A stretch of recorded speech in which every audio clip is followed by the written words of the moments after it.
Oke, Shalom. Shalom. Puji Tuhan semua Bapak Ibu Saudara semua. Dan saat ini kita juga sudah terhubung dengan narasumber kita ya, yang begitu luar biasa, Ibu DP Flora. Shalom. Nah, saudara Bapak Ibu semua, banyak sekali ya ternyata yang memiliki minat yang cukup tinggi terhadap pembahasan pernikahan ini tentang keluarga. Kita akan diskusi secara santai namun dalam ya. Serius tapi santai gitu.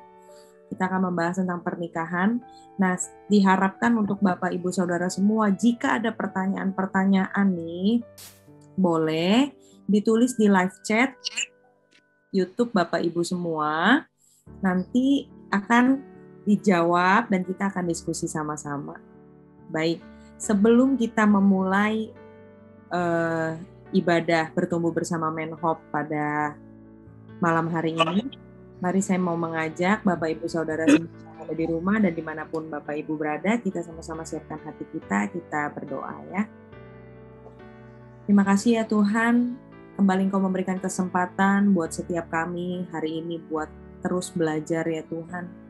Bagaimana kami membangun kehidupan rumah tangga kami ya Tuhan. Tuhan, mungkin di sini ada pasangan-pasangan yang baru maupun yang sudah bertahun-tahun membina rumah tangga.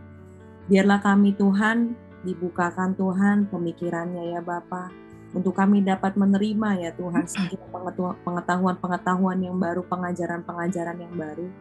Untuk kami ya Tuhan, dapat membangun rumah tangga yang semakin berkenan di hadapan-Mu Tuhan. Biarlah Tuhan Kau urapi Tuhan Yesus setiap kami, baik narasumber kami pada malam hari ini, Ibu Flora, dan juga setiap kami Tuhan yang menerima pesan-pesan pada malam hari ini supaya kami dapat mendapatkan sesuatu dan kami dapat menghidupkannya di dalam kehidupan kami sehari-hari dan terutama dalam berumah tangga Tuhan.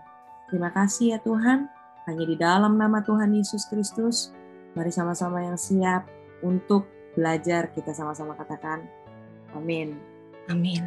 Baik, saya langsung saja serahkan kepada Ibu Flora karena hari ini pembahasannya tentunya akan sangat seru gitu ya. Jadi Bapak Ibu jangan sampai terlewatkan, dan sekali lagi kita akan membahas lebih dalam tentang pernikahan. Silakan, saya persilakan untuk Ibu Flora. Iya, baik. Sebenarnya apa sih tujuan dari pernikahan Kristen ya?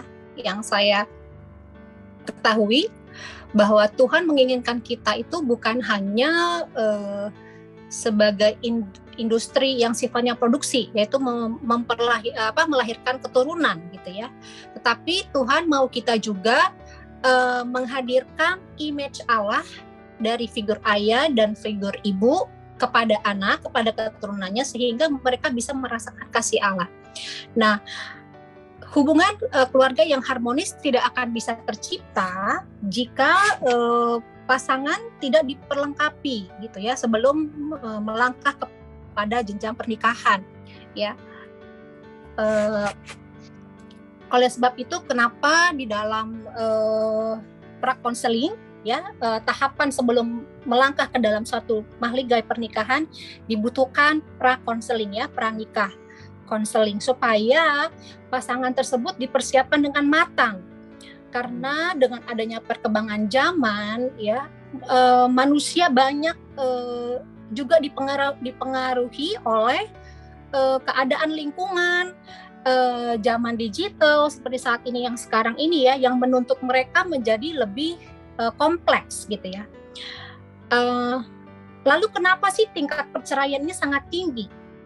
Ya, makin lama ini makin tinggi perceraian, karena pada dasarnya manusia itu yang dari dulunya peradabannya adalah kita bilang baby factory, hanya melahirkan suatu keturunan hanya karena mereka menikah, oleh karena mungkin di matchmake gitu ya, dijodohkan oleh orang tua, sehingga mereka tidak punya pilihan untuk memilih, dan mereka juga ada aturan-aturan budaya zaman dahulu, di mana mereka itu norma-normanya jelas, budayanya jelas, dan peran tanggung jawab mereka juga jelas. Ya, apa yang boleh mereka lakukan, apa yang tidak boleh mereka lakukan itu jelas. Misalkan zaman dahulu pria itu bertanggung jawab harus bekerja, ya, wanita harus di rumah menjaga anak gitu ya. Jadi semua itu aturannya jelas. Namun sekarang dengan majunya zaman, peradaban manusia, maka dituntut segala sesuatunya itu menjadikan manusia menjadi berubah.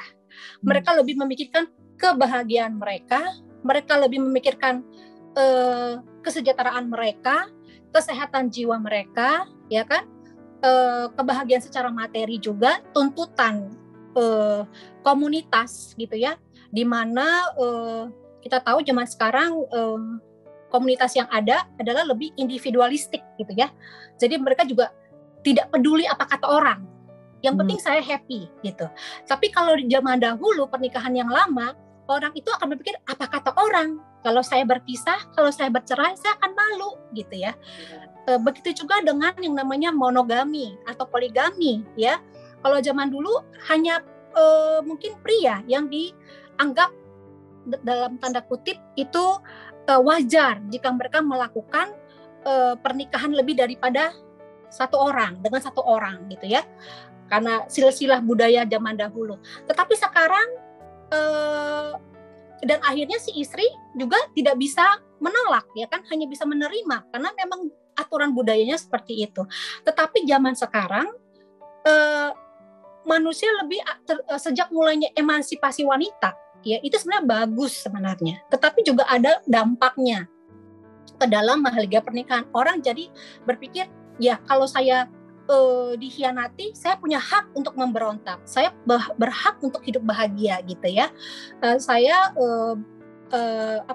berhak untuk apalagi misalkan pasangannya misalkan selingkuh gitu ya, saya berhak menceraikan. Misalkan si laki-laki ya memakai Alkitab gitu ya, saya berhak menceraikan istri saya gitu. Nah, itulah yang terjadi. Kenapa tingkat perceraian itu makin tinggi gitu ya?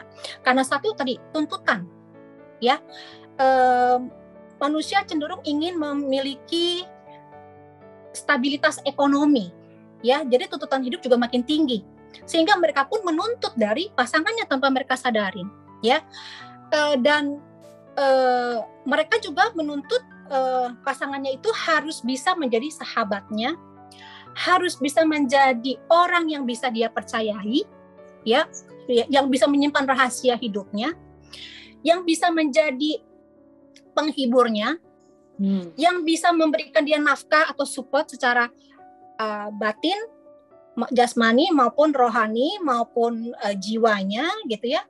Dan dia juga mengharapkan si pasangannya itu juga keluar dari status sosialnya, misalkan yang dulunya mungkin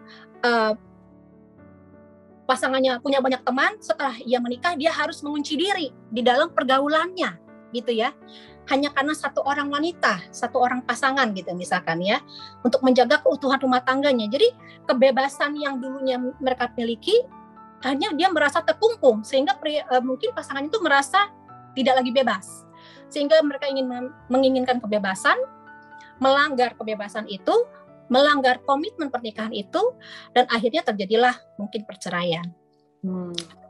Jadi menikah itu bukan hanya sebatas ingin memiliki keturunan, tetapi banyak faktor yang mereka inginkan dari satu pasangan. Kalau dulu, ya kan, zaman dahulu mereka hanya tahu mungkin suami bekerja, urusan anak adalah urusan istri, gitu. Tapi zaman sekarang si pasangan mungkin istri yang tidak bekerja menuntut si suami juga harus terlibat di dalam pengasuhan anak gitu ya. Siapa yang jaga popok tengah malam, siapa yang menyusui bayi gitu ya. Dan si wanita pun merasa karena sudah ada emansipasi wanita, dia juga bekerja gitu. Dia merasa dia punya hak untuk seperti laki-laki. Jadi inilah perubahan zaman sekarang ini ya. Nah, disitulah sebenarnya pasangan itu perlu mengerti ya, peran mereka, tanggung jawab mereka, dan apalagi kita tahu zaman sekarang semuanya itu serba negosiasi. Kalau dulu kita nggak melakukan, misalkan istri nggak bisa masak, wah udah deh, itu akan dikucilkan mungkin ya oleh pihak mertua, akan jadi omongan tetangga gitu ya. Tapi kalau zaman sekarang semuanya serba negosiasi gitu. Jadi apa yang harusnya dulu mungkin gereja atau norma, budaya, lingkungan yang sudah menetapkan mahligai pernikahan itu sendiri, ya itu sudah kita katakan bergerak atau mengalami perubahan oleh karena sifat manusia yang kompleks, gitu ya. Nah, akhirnya juga mereka juga kadang-kadang salah satu pasangan terinspirasi ia ingin mencari soulmate, gitu ya, the perfect partner, gitu ya. Yang padahal esensinya mereka tidak bisa mendapatkan itu dari pihak pasangan, gitu. Kita hanya bisa menemukan the whole completeness of love, gitu ya, cinta yang sesungguhnya itu hanya mereka bisa dapatkan dari Tuhan saja, gitu ya. Karena manusia adalah manusia yang tidak sempurna, gitu ya. Jadi kesempurnaan itu kadang tanpa disadari diharapkan oleh si pasangan, ya. Dia mengharapkan pasangan itu bisa memberikan segalanya setelah saya menyerahkan diri saya kepada kamu, gitu ya. Mengikatkan diri saya kepada kamu, saya berharap apa yang saya butuhkan di luar sana sebelumnya, itu sudah bisa saya dapatkan dari satu orang ini. Gitu. Jadi harapannya sangat tinggi, gitu ya. Bahkan sampai kadang-kadang saya berusaha, atau mungkin ada orang yang mungkin sampai telat menikahnya, misalkan, atau belum menikah, gitu ya. Oh, karena Tuhan belum kasih saya jodoh nih, gitu. Nah, itu juga perlu dikasih tahu. Karena kenapa? We will never find the perfect person.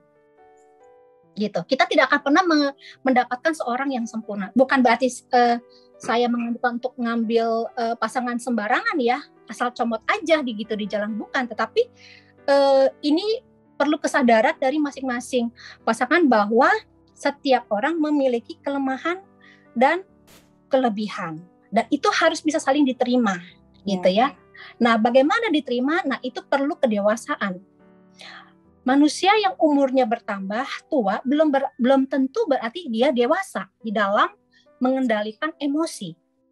Nah, wajar nggak sih kalau misalkan pasangan itu punya emosi negatif, ya, misalkan punya rasa marah, cemburu, khawatir, ketakutan, rasa kehilangan dan sebagainya. Apakah itu wajar?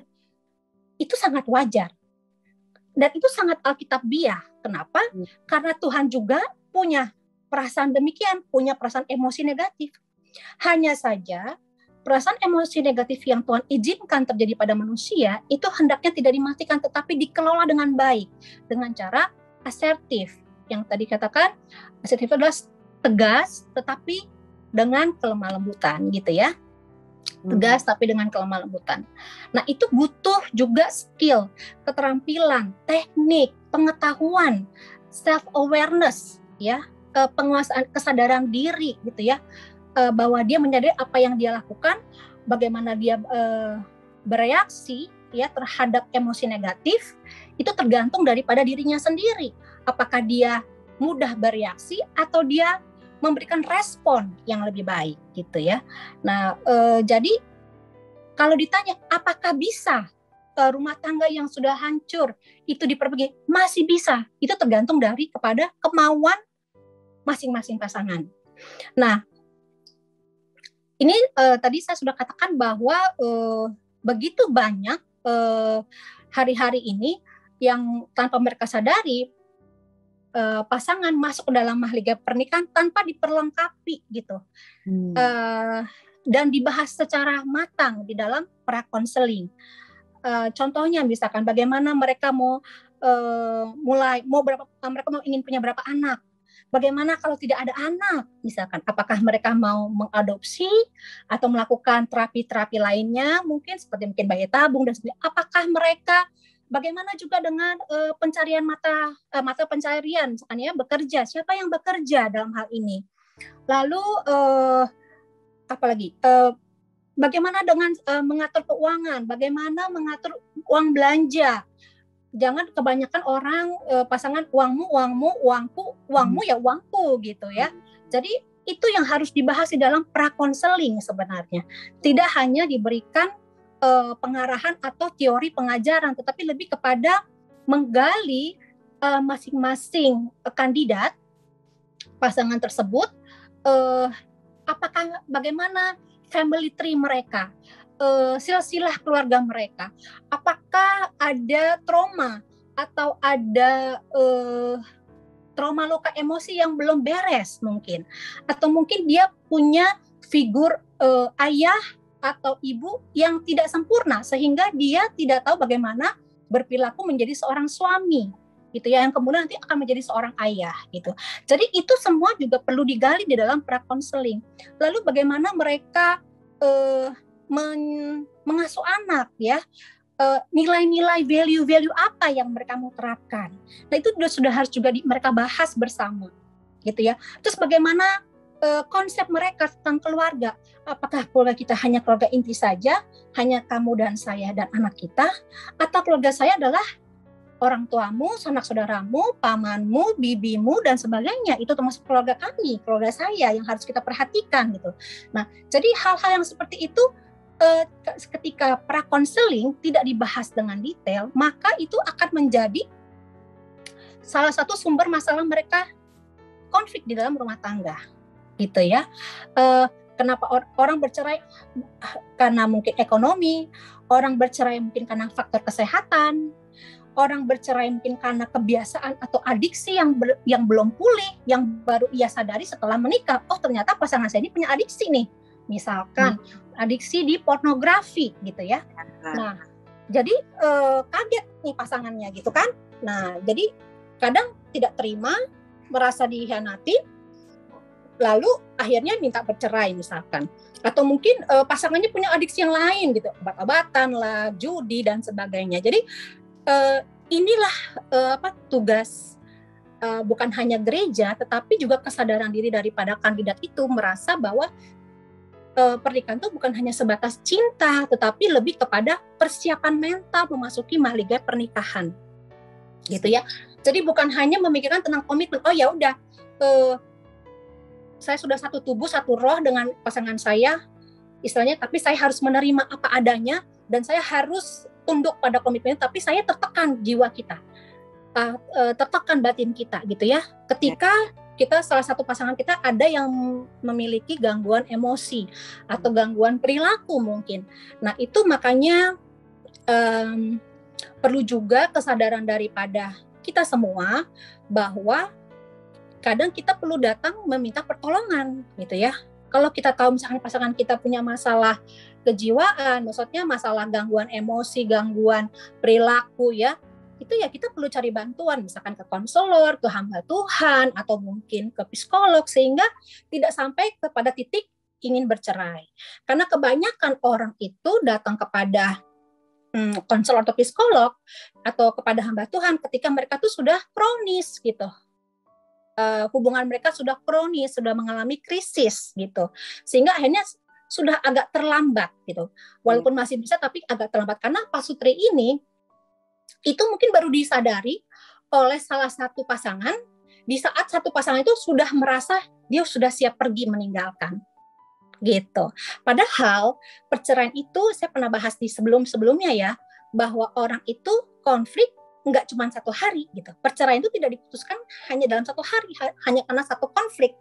Tetapi perceraian itu diputuskan oleh begitu banyaknya konflik yang sudah menumpuk sekian tahun gitu ya, atau sekian lama yang tidak pernah dibereskan di antara pasangan tersebut, sehingga akhirnya mereka merasa give up, menyerah, dan akhirnya mereka memutuskan untuk berpisah gitu ya. Nah inilah kesulitan konselor ya, biasanya konselor atau hamba Tuhan atau psikolog sulit untuk menyatukan kembali pasangan yang ingin berpisah. Karena apa? Karena biasanya kita hanya bisa kepada salah satu. Mungkin satu merasa saya harus bertahan, saya harus mencoba cari bantuan. Tetapi mungkin yang satu udah siap pergi, mungkin sudah ikut wanita lain gitu ya, sehingga dia merasa bahwa dia sudah tidak mau lagi punya harapan tentang keluarga dia yang sebelumnya gitu ya. Jadi akhirnya kita hanya bisa mengkonseling satu orang, padahal kalau konseling pasut itu kita butuh dikonseling dua-duanya. Begitu juga dengan pengasuhan anak, ya.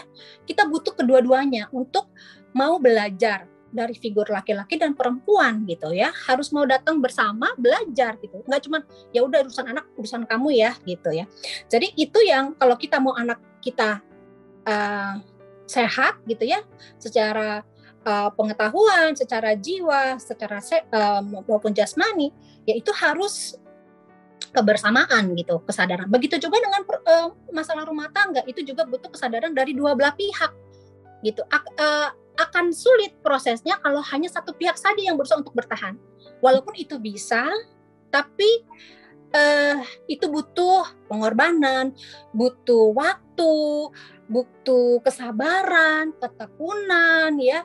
Karena apa? Karena sudah datangnya terlambat gitu. Nah, makanya kenapa ini sangat bagus ya topik-topik ini, kenapa kita bisa bicarakan ini supaya bagi pasangan muda hendaknya dia banyak belajar dan akan lebih mudah buat mereka untuk menggandeng pasangan mudanya belajar bareng gitu.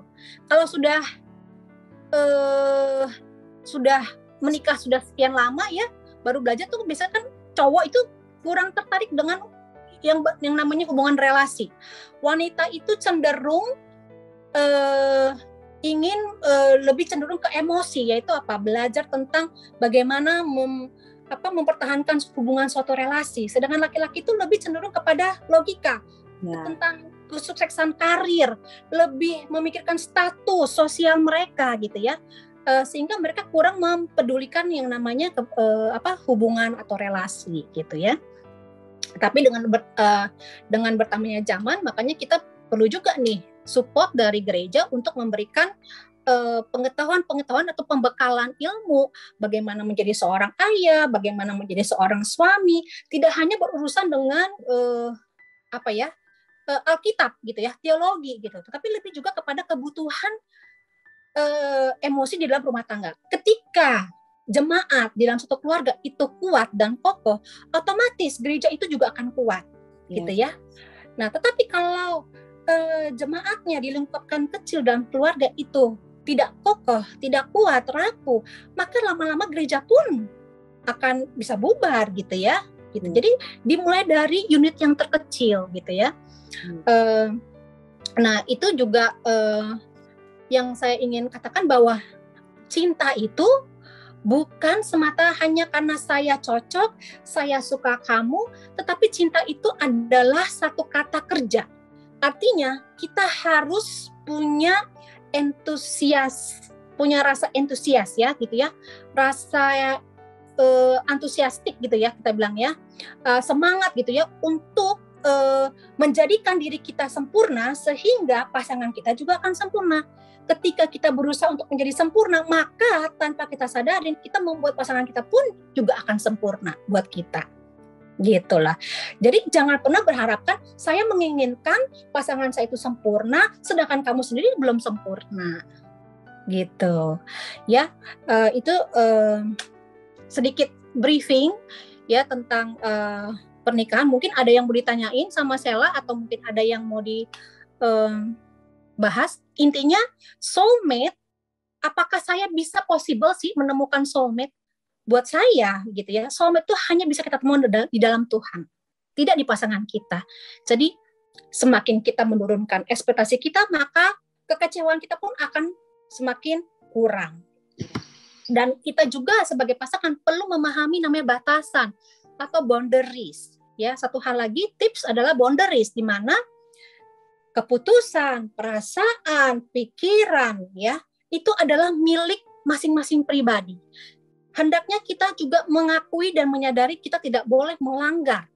Jadi mentang-mentang dia pasangan saya, apa yang saya pikirkan menurut saya baik dan saya temukan itu berbeda di dalam pikiran pandangan pasangan saya, dan akhirnya saya kecewa atau saya marah ketika dia menolak gitu ya anjuran saya gitu ya, maka terjadilah konflik gitu ya.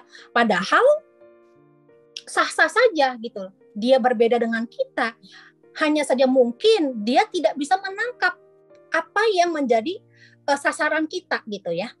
Nah, kenapa begitu? kita tahu seperti ada satu kisah ya di Taman Eden, kita sudah pelajarin boundaries itu Tuhan sudah ciptakan. Karena ini sangat alkitabiah gitu ya, pelajaran boundaries itu sangat alkitabiah. Kenapa? Karena Tuhan sendiri, kasus seperti Adam dan Hawa ya, dan kejadian di Taman Eden, Tuhan memberikan kebebasan kepada Adam. Kamu boleh makan apa saja yang ada di taman ini, hanya satu yang kamu tidak boleh adalah pohon pengetahuan gitu ya. Nah, tetapi itu pun dilanggar oleh Adam dan Hawa. Padahal mereka sudah tahu gitu. Lah, kalau Tuhan tidak memberikan mereka kebebasan yang bertanggung jawab, Tuhan bisa saja kan menghalangi mereka sampai mereka tidak makan buah itu. Gitu ya, kita bilang buah terlarang. Bisa saja, tapi Tuhan tidak lakukan itu. Tuhan sendiri menghargai, menghormati kita sebagai makhluk ciptaannya untuk mengambil keputusan. Lalu, hak apa kamu sebagai istri atau sebagai suami yang harus mendominasi atau yang harus mengatur keputusan yang harus diambil oleh pasanganmu gitu ya. Jadi apa sih property boundaries? Property kita adalah keputusan, pikiran, perasaan, persepsi, cara pandang kita itu adalah milik masing-masing individu. Lah, lalu kadang pasangan bertanya, kalau saya tidak larang maka akan terjadi sesuatu konsekuensi, misalkan konsekuensi dosa, konsekuensi akibat yang merugikan kedua belah pihak mungkin. Nah, ini juga perlu kita sadarin gitu ya. Kenapa? Contoh seperti kisah di Alkitab, anak bungsu, seorang ayah yang bijaksana yang sebenarnya mendeskripsikan tentang karakter Allah ya sebagai Bapa di surga, dia memberikan kebebasan kepada si anak bungsu. Si anak bungsu tahu haknya. Saya minta harta bagian saya. Saya mau terserah saya mau apakan. Apakah bapaknya itu menolak? Tidak kan? Bapaknya tetap membagi dengan adil dan bapak tetap memberikan hak itu kepada anaknya. Jadi apapun, keputusan apapun yang kita ambil itu ada konsekuensinya. Nah, inilah kita sebagai sama-sama pasangan harus bisa menyadari bahwa kadang-kadang kala kita perlu mengizinkan pasangan kita itu ya mengalami perjumpaan pribadi dengan Tuhan. Karena di saat mereka di titik terbawah, seperti anak bungsu itu ya, dia kembali lagi ke rumah bapaknya setelah dia kembali ke titik terendah. Dia hidup di kandang babi, ya kan, makan sisa bekas ternak gitu ya. Dan disitulah Tuhan mengizinkan. Kadang manusia kalau dia keras kepala, bandel nih, misalkan ya nggak mau dengar pasangannya gitu, atau tidak menghargai pandangan pasangannya gitu ya, tidak semua segala satu diputuskan sendiri misalkan. Nah, kalau ada konsekuensi yang kadang kita perlu legowo gitu, mengizinkan Tuhan yang berdaulat atas hidup pasangan kita. Jadi janganlah kita berusaha untuk take over God's control, karena Tuhan sendiri juga memberikan kebebasan gitu ya, kebebasan tapi yang bertanggung jawab. Jadi seperti anak bungsu, dia mengalami dia akhirnya mendapatkan konsekuensi, yaitu kemiskinan, dan akhirnya dia kembali kepada rumah Bapa. Lalu apa yang terjadi? Apakah Bapa menolak? Tidak. Bapa itu penuh dengan grace ya. Bapa itu mengampuni kesalahan dia selama dia menyadari, mengakui, dan bertobat, tidak melakukan hal yang kesalahan yang sama. Tuhan pun masih memberikan grace untuk anak itu bisa kembali kepada Bapa. Ya. Begitu juga dengan pasangan kita. Karena ketika pasangan kita melakukan kesalahan, mungkin mengkhianati kita, mungkin menodai mahligai pernikahan, apakah kita setuju dengan kita menerimanya dia kembali? Apakah kita kompromi dengan dosa yang ia lakukan? Tentu tidak, gitu ya. Makanya itu diperlukan pembahasan atau mungkin yang lebih spesifik ya tentang misalkan kasus perselingkuhan, gitu ya. Itu kan topiknya besar sebenarnya ya. Kenapa terjadi perselingkuhan? Kenapa? Apakah itu bagaimana cara menghandle-nya, bagaimana caranya memperbaiki hubungan yang sudah rusak, dan itu perlu pembahasan yang lebih dikupas secara mendalam ya untuk masalah perselingkuhan, karena itu masalah tentang krisis kepercayaan yang sudah dinodai dan itu mengakibatkan luka ya. Dan luka itu saya pernah bahas sebelumnya juga, bahwa luka itu butuh waktu untuk pemulihan. Tidak hanya kita menyembuhkan di luarnya saja, tetapi kita perlu menyembuhkan sampai ke akar-akarnya, gitu ya. Nah, itu juga butuh juga kesabaran dari pihak yang melakukan, dari pihak si pelaku, gitu ya. Nah, itu salah satu yang bisa saya bahas secara umum tentang pernikahan, bahwa sebelum kita masuk ke dalam mahligai pernikahan, kita pastikan bahwa kita itu sehat secara emosi. Ketika kita belum merasa kita itu sehat secara emosi, maka kita membawa, kita bilang unfinished business, masa lalu kita itu ke dalam rumah tangga kita yang baru. Dan juga kita harus sadari bahwa nilai-nilai value, pola asuh si pasangan, mungkin si istri atau si suami itu berbeda, ya. Dan ketika itu tidak disadari oleh mereka, itu akan mereka bawa juga, gitu ya, pola asuh, culture yang sebelumnya mereka dibesarkan, gitu, dari gaya orang tua mereka. Dan itu perlu juga kesepakatan, dipahami, gitu, dimengerti. Dan hendaknya couple yang baru, mereka punya nilai-nilai yang baru, mereka punya value yang baru, mereka punya norma yang baru, yang mereka bahas bahwa ini adalah norma kita, bahwa inilah value tentang kita, gitu ya, keluarga kita. Ambil yang positifnya mungkin dari keluarga kamu, ambil yang positifnya dari keluarga saya, dipadukan, gitu kan, mungkin. Dan itu butuh kesepakatan. Jadi tidak bisa salah satu pasangan memaksakan kehendak, harus begini, orang tua saya begini loh, sudah terbukti loh begini-begini. Nah, jadi itu juga kita perlu sesama pasangan itu saling menghormati, saling menghargai. Nah, kebanyakan konflik itu terjadi oleh karena apa? Karena di balik kritik oleh pasangan sebenarnya itu ada harapan, ada ekspektasi dari pasangan itu. Cuman mereka tidak bisa mengutarakannya dengan baik, sehingga mereka hanya bisa nadanya mungkin menghakimi atau menjudging, gitu ya, atau mengkritik pasangan tanpa mereka sadari, gitu. Contohnya misalkan, kenapa nih kok kamu naruh barang seperti ini kan salah, gitu ya, misalkan ya, kan saya udah bilangin kamu 10 kali, kenapa ini dilakukan terus? Itu cara criticism, gitu ya, contoh. Tapi padahal di balik itu ia mengharapkan pasangannya, boleh nggak kamu taruh barang ini seperti ini? Sebenarnya hanya sesimpel itu. Tetapi itu butuh kerendahan hati, ya. Itu butuh kerendahan hati dan butuh juga kemauan, ya. Kita mau mengatakan itu kepada pasangan kita seakan-akan kita membutuhkan dia. Kita meminta dia. Karena manusia cenderung ingin independen, ingin mandiri, merasa dirinya kuat. Saya tidak butuh orang lain, gitu. Secara emosi, ya, gitu ya. Tetapi ketika saya harus meminta, bisa nggak kamu ngebeliin saya minum, gitu. Padahal saya butuh minum, bolehkah kamu ngambilkan saya, gitu ya. Itu kan lebih berbeda, ya, cara kita memberikan intonasi kepada pasangan, atau ketika kita menuntut pasangan kita, hendaknya kita meminta request, bukan malah kita menghakimi dia. Kok ini nggak dilakuin sih? Saya udah kasih tahu, kamu harus kerjain ini dong. Kenapa begini, gitu. Itu satu. Dan dibalik kritik ada wish. Padahal ketika mereka konflik, mungkin konfliknya hanya sebatas mungkin handphone, atau kita bilang odol gigi deh. Biasanya kita kalau suka bahas positif mengenai itu, ya, masalah odol gigi, gitu ya, pasta gigi, gitu kan. Hanya karena itu sebenarnya masalah yang dibahas itu sebenarnya bukan fenomena yang kelihatan, yaitu odol gigi itu. Sebenarnya itu bukan masalah, itu hal kecil.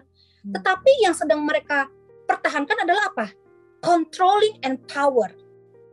Saya merasa kamu harus dengar kata saya nih, sebenarnya. Saya maunya begini nih. Sebenarnya yang mereka fight di balik itu semua adalah control and power.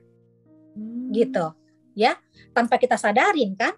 Nah, jadi itu yang kita perlu, masing-masing pasangan itu sejenak, kadang-kadang ketika mereka mengalami konflik, yang kadang-kadang ketika mereka lagi konflik hebat, ya, itu mereka hanya punya waktu 10 detik gitu sebenarnya. Untuk sambil mereka berpikir, aku mau balas apa nih? Aku harus ngomong apa nih? Ketika pasangannya sibuk ngoceh, gitu kan, si pasangan juga akan berpikir, wah, gue harus tangkis balik nih, gitu kan, bahwa saya benar. Karena manusia secara alami, dia punya namanya sifat defensive mechanism. Mereka akan berusaha untuk mempertahankan diri mereka, gitu ya. Sekalipun mereka salah, biasanya mereka akan lebih galak, gitu. Gitu kan? Karena mereka ingin membela diri gitu. Karena itulah pertahanan. Tetapi apakah itu salah? Tuhan ciptakan itu juga baik sebenarnya. Kayak Tuhan menciptakan rasa takut, rasa sedih, itu juga baik. Kalau orang nggak punya rasa takut, itu akan berbahaya. Dia tidak akan menjadi orang yang waspada, dia akan menjadi kurang bijak gitu ya. Jadi semua emosi negatif juga itu pun sebenarnya baik. Cuman bagaimana kita mengelolanya itu adalah hal yang kedua gitu ya. Dan bagaimana dia bereaksi. Jadi banyak orang karena dia ada stres, ada tekanan yang tidak menurut sesuai dengan ekspektasi mereka jadinya gampang emosi, gampang marah. Jadi mereka lebih mudah bereaksi, padahal mereka diharapkan hendaknya bisa berespon, bukan bereaksi, gitu. Ya, jadi bagaimana sih komunikasi yang baik? Nah, itu juga kita perlu belajar. Bagaimana mengutarakan perasaan kita, pikiran kita. Itu juga butuh kerendahan hati juga gitu ya. Jadi sebenarnya kalau ditanya khotbahnya Pak Surya ya minggu lalu ya, minggu kemarin ya, tidak ada sekolahnya bagaimana menjadi ayah, bagaimana menjadi ibu, bagaimana menjadi istri dan suami, tidak ada sekolahnya, betul. Kita banyak belajar dari orang tua kita, contoh dari orang tua kita, lewat teladan orang tua kita. Nah, kalau mereka tidak sempurna, lalu kita bawa itu ke dalam rumah tangga kita, hancurlah gitu ya. Makanya kenapa kita butuh model. Nah, kita perlu sadarin, kenapa sih perceraian banyak terjadi? Kenapa? Karena tidak banyak model.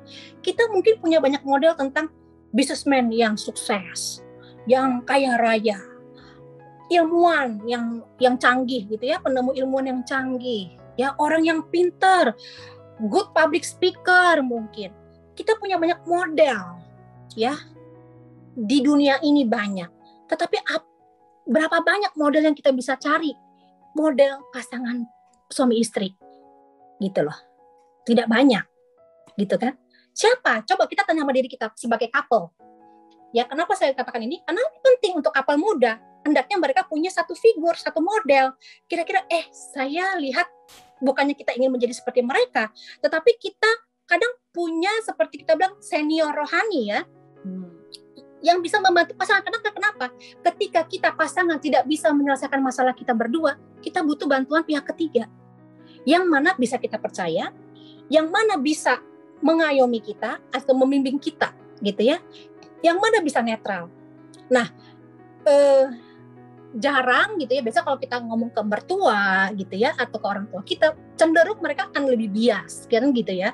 Nah, kadang inilah yang satu masalah gitu ya, satu masalah yang perlu cari jalan keluar. Bagaimana sih kita bisa mencari model yang baik gitu, model pasangan ya suami istri, sehingga kita kalau ada masalah dengan suami dan istri, kita bisa tanya kepada senior kita gitu ya, orang yang kita kagumi lah, orang yang kita bisa teladani gitu.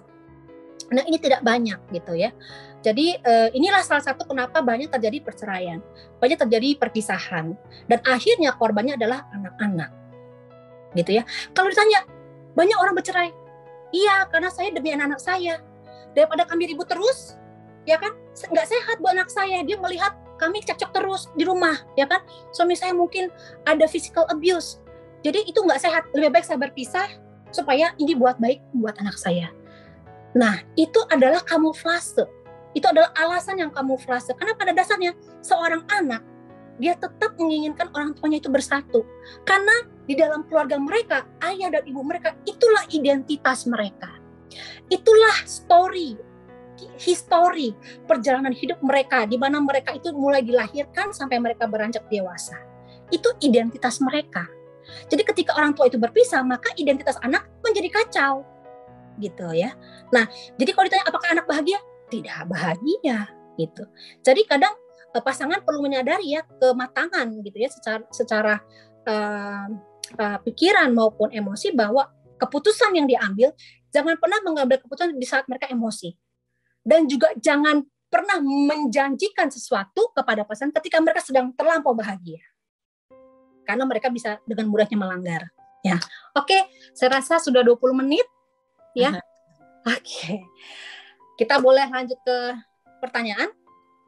Oke, wah, sekali lagi selalu banyak yang dibahas ya kalau membahas tentang keluarga, tentang pernikahan ya saudara semua. Dan puji Tuhan hari ini memberkati kita semua dari sharing Ibu Flora.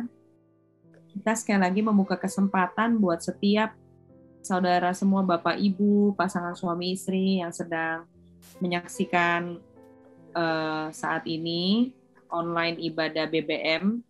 Yang ingin mengajukan pertanyaan boleh menulis di live chat saudara, di live chat YouTube Menhop ini boleh bertanya ya.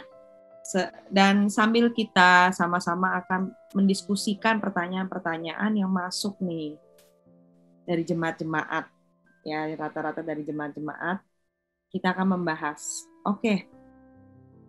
Kita langsung saja membahas konflik atau masalahnya ini tentang perselingkuhan, Ibu ya. Oke. Kalau bahas tentang perselingkuhan. Nah,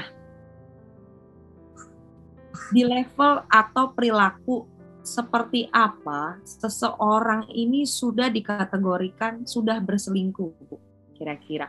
Karena mungkin saja misalnya mereka yang kedapatan mungkin chatting dengan lawan jenisnya gitu kan, oleh suami atau istrinya itu mengatakan oh ini kan saya sama teman saya memang biasa kok kayak begini, oh ini sudah sahabat dari kecil. Nah, di level seperti apa nih, level-level atau perilaku seperti apa kita bisa membedakan bahwa memang ya ini hanya sebatas teman atau sahabat, atau ini sepertinya sudah berselingkuh. Kadang-kadang juga mungkin ada bapak ibu atau suami istri nih yang ada di rumah mungkin secara tidak sadar itu sudah melewati yang seperti tadi Ibu Flora katakan tentang barrier ya, sudah melewati batas-batas tertentu kedekatan dengan lawan jenis. Nah, mungkin boleh dijelaskan, Bu?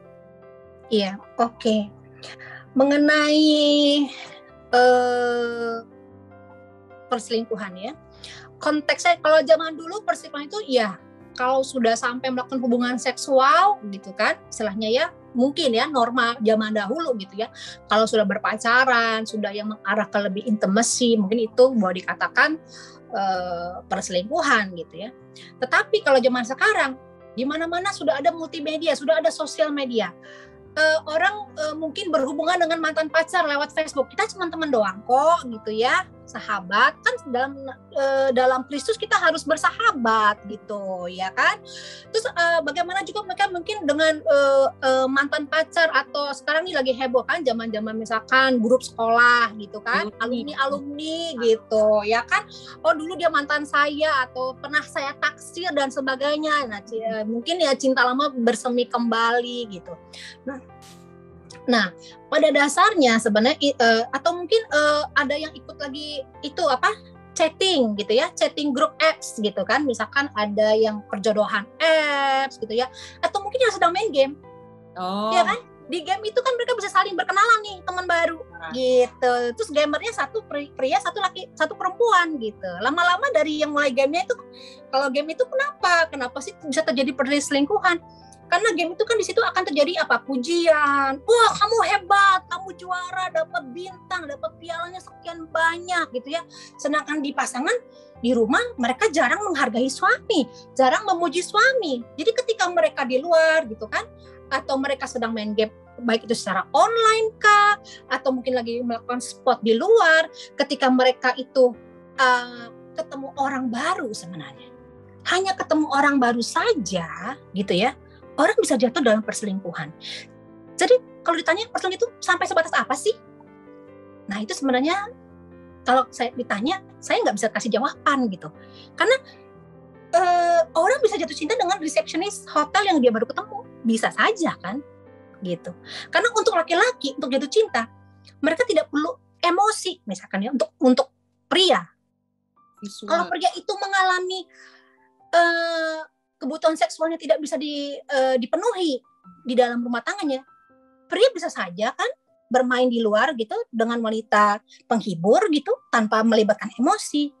Si pria kan bilang, saya nggak selingkuh kok, saya tetap cinta kamu, saya hanya membutuhkannya seperti saya kencing gitu ya. kebutuhan ingin makan, lapar gitu. Tetapi kita kembali lagi ke Alkitab ya. Tuhan katakan bahwa jangankan mengingini, kita yang sudah membayangkan saja itu sudah dosa di hadapan Tuhan. Nah, itu Alkitab ya. Makanya kenapa sebenarnya sangat penting ya, gereja itu sangat penting fondasinya, sangat kuat gitu ya dengan Alkitabiahnya. Kenapa? Supaya pasutri ini benar-benar tahu gitu loh. Pernikahan mereka itu harus dilandasi di dalam suatu fondasi berdasarkan firman Tuhan. Kalau mereka tidak punya fondasi yang kuat di dalam firman Tuhan, makanya terjadilah banyak pelanggaran-pelanggaran gitu. Ya, jadi hendaknya juga kadang-kadang kalau ibadah gereja juga lebih kepada sermon-sermon ya, gitu ya. Topik-topik khotbah pun sebagai gembala pun juga jangan sungkan-sungkan untuk membahas tentang hubungan relasi gitu. Kenapa? Karena bisa jadi ada hamba Tuhan yang nggak mau bicara tentang keluarga. Kenapa? Karena mungkin dia merasa keluarganya sendiri juga belum beres gitu. Banyak seperti itu. Iya kan? Jadi mereka merasa itu agak sedikit sensitif buat mereka bahas itu di dalam mimbar, di atas mimbar. Nah, jadi ketidaksetiaan itu sebenarnya kalau ditanya, ya apapun, jangan kan gini ya, contoh saya tanya dengan anak saya, kebetulan ya anak saya kan remaja, cowok.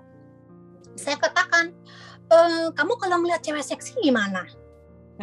Waduh, kalau cewek itu seksi, pakai mini, cantik, ya saya tegang lah mami, gitu. Karena itu kan natural ya, manusia gitu. Apakah dia berdosa? Sedangkan dia juga tidak lakukan itu dengan sengaja. Masa saya setiap kali mau ke tempat umum saya harus tutup mata, pakai kacamata Ray-Ban? Kan nggak mungkin, gitu ya. Nah itulah kenapa Tuhan bilang kita itu harus terus memperbaharui pikiran kita, renew our mind, clean our hearts, gitu ya. Kita butuh firman Tuhan yang terus ya itu tadi kita ketopong keselamatan ya, supaya apa yang kita pikirkan itu senantiasa yang hanya berpikiran tentang kerajaan Allah gitu ya. Sekarang sehebat apapun seorang pendeta atau seorang pastor, seorang biksu sekalipun, kalau ada wanita yang bugil di depan dia, apakah mereka bisa berhenti imajinasi mereka untuk tidak berpikir? Mereka masih manusia kan, dan itu ada kecenderungan kita ngomongin mungkin dari segi biologis gitu ya, biologis gitu, karena apa yang kita lihat, kayak kita lihat es krim, aduh enak banget ya, ada nafsu gitu ya, ada nafsu birahi, aduh enak banget jadi kepengen nih, padahal udah kenyang kan gitu ya, tapi ketika kita lihat itu udah dipresentasikan, disediakan dengan begitu rupa, begitu cantik gitu ya, yang tadi kita udah kenyang jadi kepengen gitu. Nah jadi itu memang kita ini, hidup kita adalah peperangan setiap kali, setiap saat gitu. Nah kenapa orang bisa teradiksi, terikat dengan perselingkuhan? Karena apa yang dikatakan Amsal juga katakan, air curian itu manis. Segala sesuatu yang dilarang itu enak rasanya. Apalagi yang dilakukan secara sembunyi-sembunyi, itu lezat rasanya. Kan gitu ya. Di Amsal 9 ayat 17 dikatakan itu, air curian manis dan roti yang dimakan dengan sembunyi-sembunyi, lezat rasanya. Kalau di rumah kan istri ngasih apa adanya gitu. Kamu mau apa tak sediain gitu. Ya kan? Tetapi yang dicuri gitu ya, yang dilakukan dengan sembunyi-sembunyi itu rasanya nikmat gitu. Nah, itulah kecenderungan manusia. Nah, makanya kenapa itu butuh keterbukaan dari pihak pasangan, gitu ya. Dan pasangan pun juga hendaknya misalkan si istri ya perlu koreksi, apakah dia punya trauma masa lalu sehingga dia mungkin lebih gampang cemburu, ada rasa takut kehilangan. Tapi kalau rasa takut kehilangan itu wajar, itu masih manusiawi. Tetapi kalau berlebihan sampai dia overprotective, suaminya dilarang bergaul, ya lebih baik kalau begitu kamu jangan menikah dengan orang itu. Kalau kamu merasa dia itu punya kecenderungan yang tidak wajar di dalam hubungan relasi, misalkan ya, atau dia juga mungkin belum beres, misalkan dia punya masa lalu yang playboy, yang itu juga belum diselesaikan pada saat pra-counseling, sehingga ketika mereka masuk, playboynya itu ya masih membayangi pasangannya gitu loh. Jadi kalau kamu tanya salah, apakah itu salah pasangan yang playboy itu?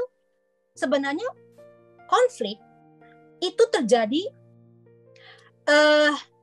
bukan masalah siapa yang salah, tetapi masing-masing individu, masing-masing pasangan mempunyai atribusi atau kontribusi kepada masalah itu, gitu loh. Jadi si suami nggak akan mungkin marah kalau si istri diam-diam saja, tenang, sukacita dan menceritakan, nggak mungkin kan? Pasti ada sesuatu yang men-trigger gitu, yang memancing gitu. Nah, walaupun belum tentu salah si istri gitu ya, tapi cara dia memberikan trigger itu kadang yang salah sehingga terjadilah keributan.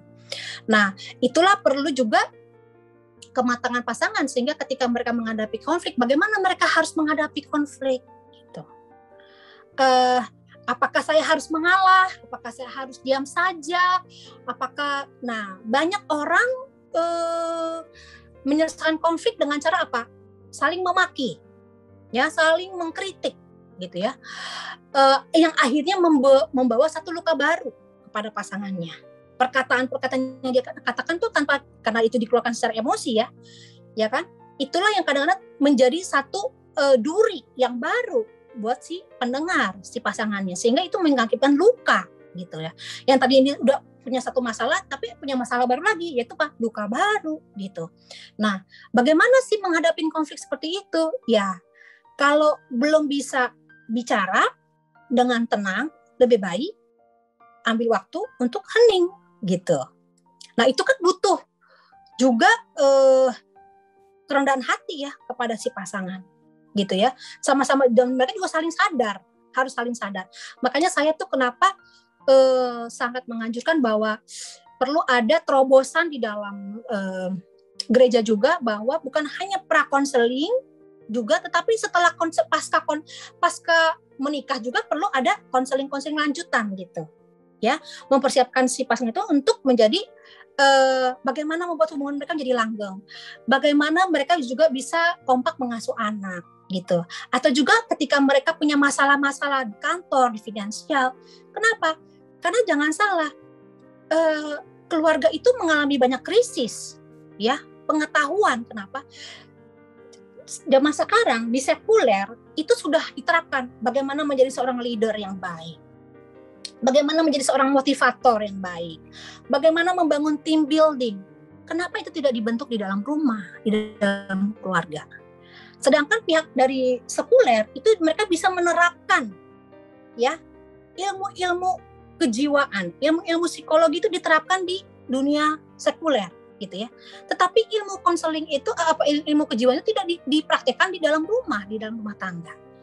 Ya kan? Orang bisa jadi sukses. Kenapa kamu bisa sukses dalam karirmu tapi kamu tidak bisa sukses di dalam keluargamu? Gitu, ya. Nah, itu juga perlu kesadaran.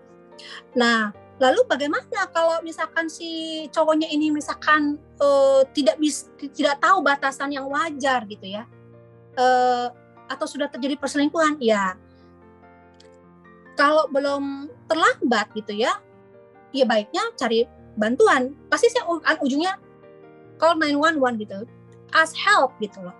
Sama ketika kita tidak bisa mengobati sakit kita seperti COVID, kita nggak bisa mengobati, kita butuh dokter. Kalau nggak bisa ke rumah sakit, ya cari telepon, bantuan online gitu ya, dok. Halodoc gitu misalkan gitu. Jadi jangan pernah berusaha untuk mencoba menyelesaikan masalahmu ya, yang akhirnya kadang-kadang menjadi fatal at the end gitu. Lalu kalau ditanya, iya saya sudah mengakui, saya sudah minta maaf sama istri saya udah, tapi istri saya tetap masih trauma, dia pasti nggak mau mengampuni gini ya. Nah, itu bagaimana? Nah, itu dia juga butuh orang yang bisa memberikan kesadaran kepada pasangan atau pelaku itu bahwa apa-apa saja sih yang harus dia lakukan gitu. Nah, kalau ditanya definisi perselingkuhan tuh, orang bisa lakukan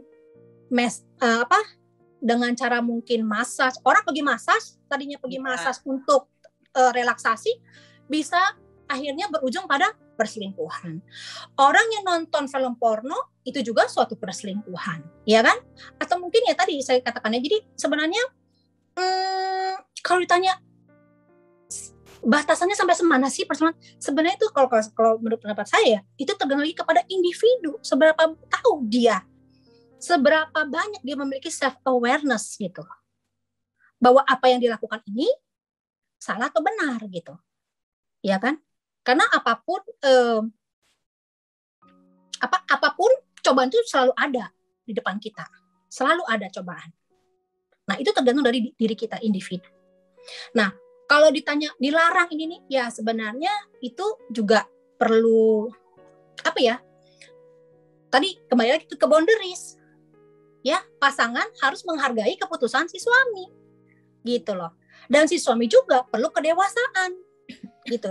Kalau saya udah kasih tahu, tapi dia nggak mau terima. Kalau begitu kamu harus nyampaikan lagi secara asertif. Perlu cara strategi lain. Begitu banyak jalan menuju Roma. Gitu. Kalau suami nggak setuju dengan pandanganmu, strategimu, caramu menyelesaikan masalah seperti ini, berarti kamu harus cari ide lain. Gitu. Makanya sangat penting buat kita belajar tentang ilmu komunikasi, kejiwaan, supaya kita juga bisa memperkaya diri kita, bagaimana kita bisa mempunyai hubungan yang lebih baik. Oke, baik. Wow. Luar biasa ya jawabannya ya. Jadi memang yang namanya perselingkuhan itu masing-masing memang tergantung lagi, balik lagi ke pasangannya masing-masing juga ya. Bagaimana meresponi setiap yang dilakukan oleh pasangannya. Nah, masih dalam topik perselingkuhan nih ya Bu ya. Jadi misalnya seperti yang dikatakan tadi kan setiap pasangan itu kan ada barriers-nya ya. Ada mereka harus menghargai dan saling menghormati tentang batasan tertentu, menghormati keputusan, menghormati perasaan.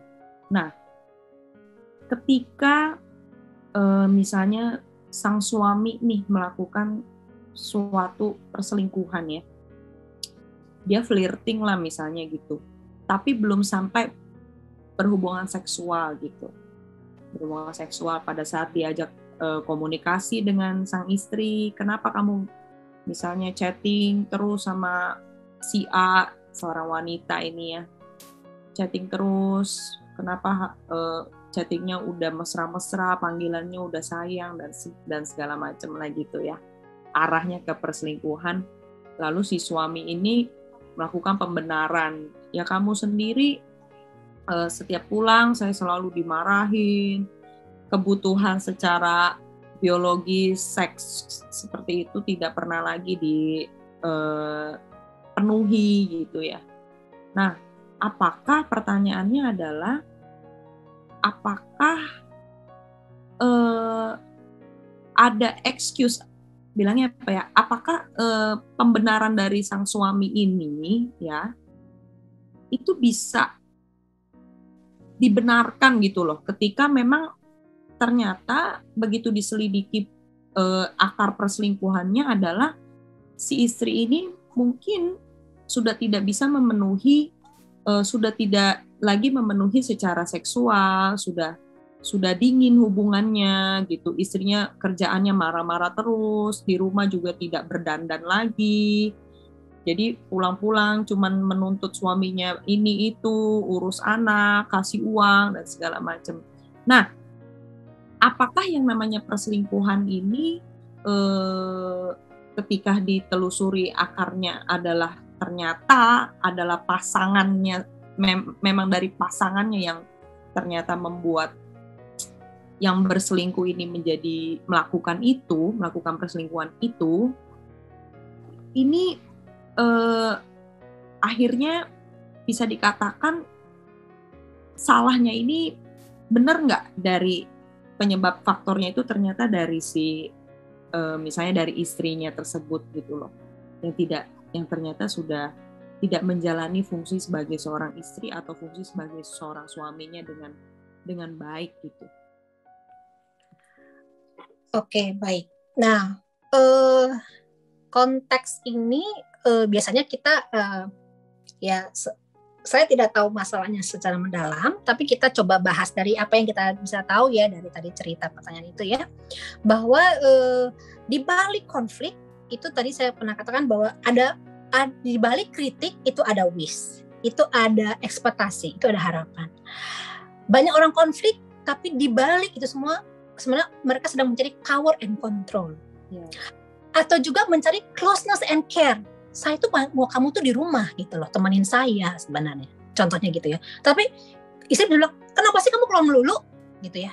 Nggak betah di rumah. Padahal dia merindukan closeness gitu and care, ya kan? Atau mungkin si istri tidak memberikan pujian atau apresiasi kepada suami, hal-hal kecil. Kita bisa begitu ramah di luar sana. Pasangan kita bisa begitu ramah di luar sana. Karena apa? Karena orang dengan mudahnya mengucapkan thank you. Orang di sana tidak tahu siapa kita, sehingga mereka lebih menghargai kita, lebih respect, lebih mengakui kita, lebih recognition tentang kita gitu ya, sehingga mereka memberikan kita pujian. Tapi istri yang tahu kita siapa kita sesungguhnya tidak bisa memberikan itu gitu loh, ya kan? Karena kenapa? Karena mereka mengetahui kita luar dan dalam kan. Nah, itulah yang tidak didapatkan di rumah misalkan. Nah, kembali lagi, sebenarnya kenapa orang bisa terjadi perselingkuhan? Karena apa? Karena setiap manusia itu punya satu keinginan. Jadi harus dibedakan antara seks dan desire. Seks dan keinginan ya, gitu ya. Orang yang hanya, jadi kenapa sih pikiran itu sangat dahsyat? Tadi kita kembali lagi ke imajinasi ya. Kenapa? Orang dengan hanya membayangkan satu kecupan bibir saja, mereka bisa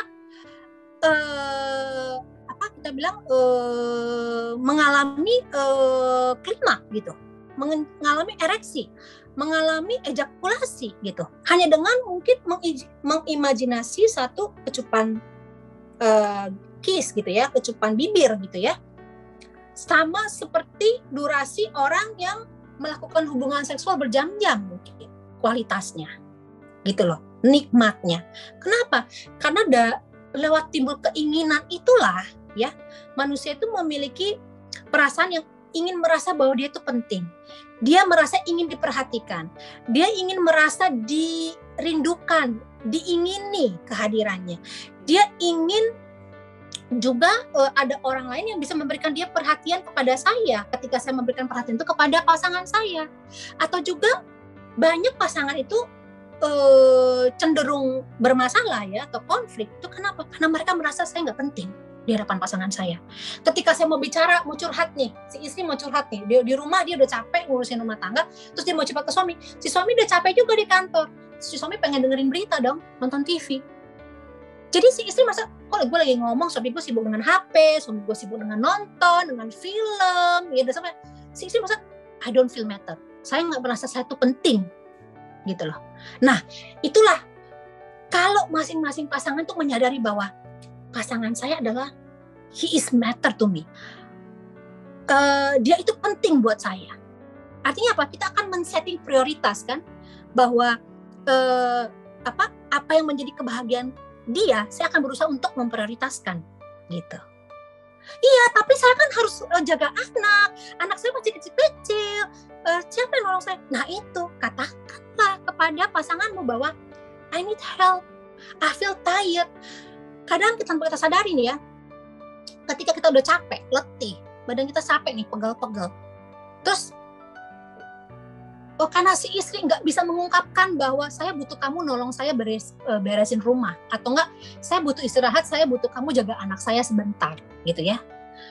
Kan ketika si istri tidak mengungkapkan, tidak belajar mengungkapkan pikiran dia, perasaan dia gitu ya, si suami nggak ngerti. Tiba-tiba si istri udah tengah malam, si suami berpikir dong, udah jam 9 malam nih, istri gue kan udah mandi, udah beres-beres, kerjaan gue udah beres, boleh gue gangguin dong, now is my time gitu kan. Nah begitu ya kan. Nah, si istri akan bilang, aduh udah deh, nanti aja gitu. Nah, itu kan reaksi ya. Padahal kalau si istri katakan, aku capek, aku letih gitu loh. Kalau kamu, nah itulah tadi saya bilangnya, manusia jadi lebih kompleks gitu ya. Lebih semua tuh kembali lagi ke negosiasi kan akhirnya. Kalau kita katakan, I need help gitu, saya butuh bantuan, saya merasa capek banget gitu loh. Kalau kamu bisa, boleh nggak kamu bantuin saya gitu, sehingga saya nanti malam saya punya waktu buat kamu gitu, saya masih punya energi gitu. Nah jadi ya itulah, saya sendiri gitu sebagai yang sudah menikah 24-5 tahun gitu ya, istilahnya juga masih belajar gitu. Karena kita dibesarkan oleh orang tua yang tadi saya katakan zaman dulu ya, norma itu sudah ditetapkan oleh society, norma itu sudah ditetapkan secara sosial oleh komunitas. Perempuan harus begini, laki-laki harus begini. Jadi perempuan itu zaman dulu tuh tidak terbiasa mengungkapkan perasaannya kan. Karena dia tahu ya saya harus masak, saya harus jaga anak, udah gitu. Kalau saya nggak lakukan berarti saya yang tidak baik gitu. Tetapi saat ini kan sekarang zaman sudah berbeda. Istri juga bekerja, istri juga tuntutan juga anak-anak yang sekolahnya juga numpuk juga banyak gitu ya. Jadi beban stres juga ada gitu. Ekspektasi manusia juga lebih tinggi. Sebenarnya kan bagus. Saya ingin semuanya sehat, saya ingin damai sejahtera, saya ingin sejahtera, saya ingin hidup yang nyaman. Semua itu kan bagus sebenarnya, positif gitu ya. Tetapi ketika manusia tidak bisa balance, tidak bisa seimbang, setting prioritas, sehingga itu kadang-kadang mereka meneglect ya, maksudnya ada satu yang dikorbankan. Nah itu juga tadi kembali lagi akhirnya ke komunikasi. Jadi kalau suami merasa dia tidak mendapatkan itu, tidak merasa penting, tidak merasa diperhatikan, tidak merasa dilihat, begitu juga dengan istri sebenarnya merasa dia tidak jadi satu panutan gitu ya, kehadiran tidak diingini dan dia mendapatkan itu di luar, ya kan? Ya dia akan mencari di luar otomatis. Jadi si pihak istri pun harus juga mengintrospeksi diri, gitu loh. Apa bagian yang saya tidak lakukan? Mungkin kamu tidak mengutarakan bebanmu gitu kepada suami secara komprehensif, secara baik, sehingga suami tidak mengerti kamu. Kita kadang-kadang perasaan maunya gini pasangan tuh, kamu harusnya udah tahu diri dong, kamu harus juga bisa berpikir dong, kalau saya tuh butuh bantuan, nggak perlu saya ngomong, kamu harus juga udah ngerti dong apa yang harus kamu lakukan, gimana sih gitu. Nah itu dia. Jadi kita harus sadarin ya, pada dasarnya manusia itu, wanita lebih dikuasai oleh emosi, pria lebih dikuasai oleh logika gitu ya. Jadi kita juga harus tanamkan bahwa kita perlu menyampaikan tadi perasaan kita, pikiran kita, ekspektasi kita kepada pasangan, sehingga dia bisa paham. Jangan kita selalu klaim bahwa dia nggak mengerti kita. Ya karena kamu nggak pernah ngomong gitu. Kenapa kalau kita ngomong kita malu, kita gengsi gitu loh. Pesannya kayak gue butuh banget sama lu. Emang cuma lu doang gitu yang bisa, ini gue juga bisa kok gitu. Kita merasa hebat, manusia itu merasa dia juga wanita yang mandiri gitu. Saya punya strength, saya nggak mau kelihatan kelemahan saya itu di depan pasangan saya. Nah itu dia. Tadi kita kembali lagi itu yang namanya kita belajar tentang self awareness. Kamu harus tahu kelemahanmu, kamu harus tahu kelebihanmu. Ketika kamu tidak merasa malu dengan kelemahanmu, kamu nggak masalah kelemahanmu itu diketahui oleh pasanganmu, barulah kita bisa dengan mudahnya melakukan komunikasi dengan pasangan, gitu ya. Karena kita berusaha untuk menjadi yang terbaik kan, kita berusaha untuk menjadi wanita yang sempurna gitu. Tapi akhirnya kita tertekan gitu. Nah itu juga, jadi perlu juga balance ya, keseimbangan gitu. Apakah itu menjawab pertanyaan? Iya, sangat menjawab. Berarti memang harus belajar tentang komunikasi ya, komunikasi. Kita harus saling belajar mengerti karakter pasangan kita masing-masing dan belajar love language-nya juga berarti ya. Ya, kita juga perlu tahu love language dan juga dengan berpikir bahwa banyak orang pasangan bilang, ya kamu kan udah tahu di depan mata loh, anakmu tuh jatuh loh, masa kamu nggak ambil sih anakmu? Harus aku juga, kamu nggak lihatnya aku lagi sibuk di dapur, lagi masak misalkan. Nah itu terjadilah konflik. Jadi sebenarnya hal kecil yang kita tidak sadarin ya, itu menyebabkan jadi bertumpuk gitu ya. Jadi sebenarnya harus dilakukan, tadi saya bilang, setiap pasangan konflik yang ada di dalam rumah tangga itu pasti ada atribusi masing-masing pihak. Mungkin yang satu besar, yang satu kecil gitu ya. Tetapi pasti ada atribusi di masing-masing pasangan gitu ya, di masing-masing individu. Nah, itu perlu disadari gitu. Oke, baik. Masih nih ya seputar tentang perselingkuhan lagi. Ya. Apakah menurut pandangan Ibu Flora nih, ketika ada satu pasang suami istri udah menikah sudah lama lah, bertahun-tahun begitu. Kemudian diketahui ternyata si istri ini mandul, sulit memiliki keturunan begitu. Kemudian setelah dicek ternyata yang mandul ini istrinya, demikian. Lalu mereka akhirnya berdiskusi dan memutuskan bahwa si suami ya sudah melakukan sebuah metode bayi tabung, namun di rahim seorang wanita lain gitu loh, ya. Kita istilahnya akhirnya pasangan suami istri ini membayar seorang wanita untuk pinjem nih rahimnya, ya kan, pinjem rahimnya, tapi sel spermanya itu ya dari si suaminya ini. Nah itu boleh nggak ya Bu seperti itu, dan itu termasuk kategori perselingkuhan tidak? Nah itu saya terus terang belum bisa mendalami karena itu ada ilmu kedokterannya ya. Tetapi selagi pembuahan sperma, ada katakan bahwa kalau bayi tabung biasanya gitu ya, bayi tabung saya nggak tahu istilah medisnya, tapi ada bayi tabung yang mungkin suaminya melakukan sperma di luar, ya kan, lalu dimasukkan sperma itu ke dalam si tubuh wanita atau istrinya. Saya rasa itu masih oke gitu ya, walaupun tidak melakukan hubungan kita bilang sexual intercourse gitu ya, hubungan seks maksudnya ya, karena memang mungkin kadang-kadang ada kualitas sperma yang kurang bagus sehingga lebih mudah mati, sehingga perlu pertolongan dari teknologi untuk membantu pembuahan di dalam rahim pasangannya. Tetapi kalau ada yang kita bilang itu istilahnya apa ya, surrogate mother ya gitu ya. Jadi wanita lain hamil buat anaknya suamimu gitu kan, kita numpang karena mungkin dia nggak bisa, mungkin rahimnya nggak kuat atau apa, saya kurang ngerti, tapi kita istilahnya itu surrogate mother ya kalau saya nggak salah gitu ya. Jadi kita pinjam kandungan orang lain. Nah itu saya tidak tahu bagaimana cara pembuahannya gitu ya. Ini secara penelitian gitu dikatakan bahwa DNA itu kan dari suami gitu ya, dan intelektual seorang anak itu diturunkan dari si ibu gitu. Nah ini sesuai dengan ilmu yang pernah saya dapatkan gitu ya. Jadi kalau ditanya pasti ada percampuran gitu. Walaupun ada yang bilang oh ya nggak apa-apa, kan DNA-nya kan keturunannya gennya kan dari si bapak gitu, nggak ada ibunya gitu. Jadi kalau ditanya mengenai surrogate mother ini ada pro and cons ya. Pro and cons gitu. Jadi saya juga tidak bisa memberikan satu jawaban yang pasti ya, tetapi buat saya kalau emang bayi tabung yang masih bisa dilakukan oleh si istri untuk mengandung, saya rasa nggak masalah. Kalau mungkin sel indung telurnya, saya nggak tahu bagaimana cara kerja surrogate mother, saya belum mempelajari. Kalau mungkin sel telur si istri dan sperma si suami itu digabungkan di luar, ya kan, di luar organ, lalu dimasukkan ke rahim si perempuan dan tidak ada campur tangan, atau maksudnya tidak ada campur tangan dari si pihak si surrogate mother ini, ya saya rasa mungkin itu tidak masalah. Tapi ini saya nggak bisa memberikan jawaban karena saya tidak mendalami ilmu surrogate mother gitu. Nah masalah ini kembali lagi tadi, ketika itu dibahas di pra-counseling, tujuan kamu menikah apa?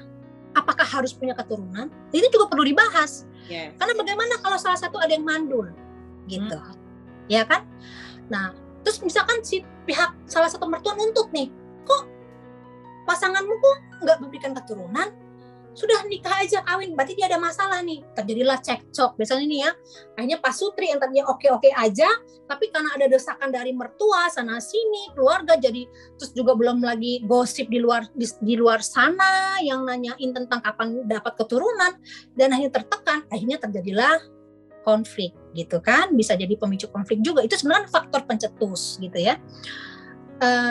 Nah, makanya itu harus dibahas di pra-counseling. Tujuan menikah itu apa? Apakah hanya sebagai untuk mencari keturunan? Sedangkan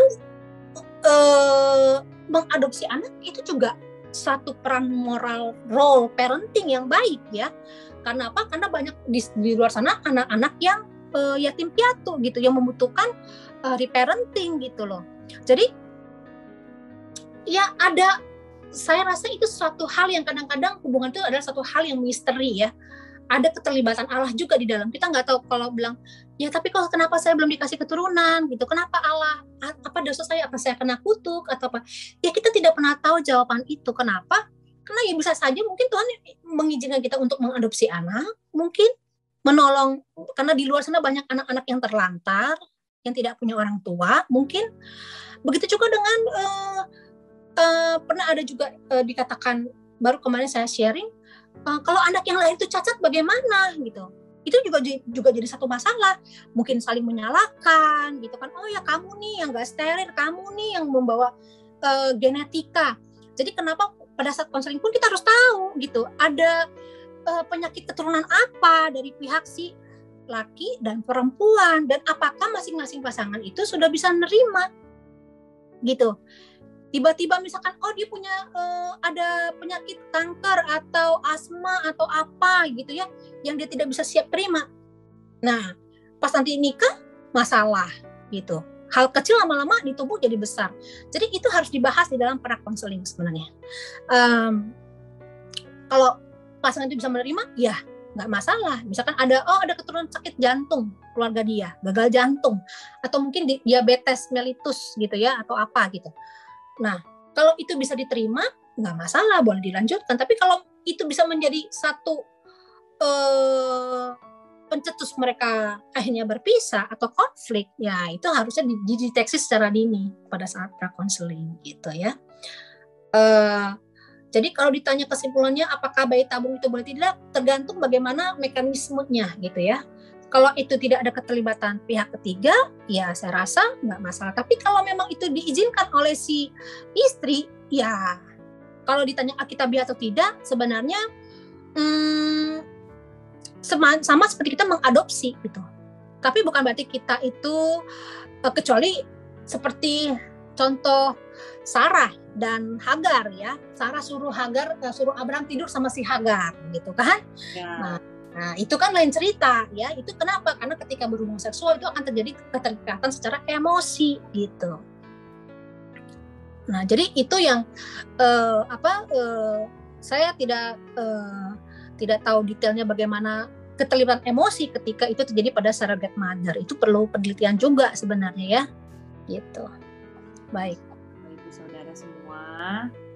Jadi memang itu lebih ke medisnya juga kita harus tahu secara detail ya, baru bisa memberikan jawaban yang lebih komprehensif. Namun saya rasa hari ini pembahasannya cukup luar biasa, dan memang pertanyaan-pertanyaannya ini lebih kritis begitu Bu, karena memang kita seringkali tuh hal-hal yang seperti seks itu jarang orang mau bahas secara dalam ya.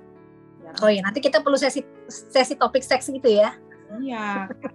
Itu banyak yang seringkali bermasalah di hal-hal seperti itu. Contohnya misalnya nih, boleh nggak ya langsung dibahas aja? Pertanyaan terakhir deh.